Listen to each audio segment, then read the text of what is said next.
appunto, come diceva lei, si presenta nei tempi e è anche il frutto di quello che è stato il grande lavoro di quest'anno. È un lavoro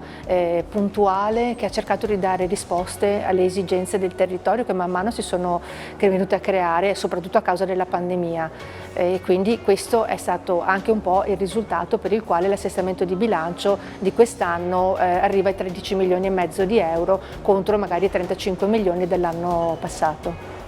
Il problema è esattamente questo: la manovra di assestamento che la Giunta ci propone è soltanto un adeguamento tecnico rispetto all'approvazione del rendiconto della settimana scorsa, ma non c'è nulla che possa mettere il Veneto nelle condizioni di essere competitivo rispetto al fatto che in autunno ci aspetteranno delle emergenze sicuramente nuove. Si tratta solo di 13 milioni e mezzo di euro distribuiti tra i vari assessorati, ma che non hanno per quantità e qualità la capacità di impattare realmente sulla vita dei cittadini del Veneto. Noi invece pensiamo che in questo momento dell'anno sarebbe stato opportuno entrare nel merito delle singole poste, raccogliere più risorse e finalizzarle, canalizzare la messa a terra per preservare imprese, famiglie e cittadini rispetto all'autunno caldo che ci aspetta.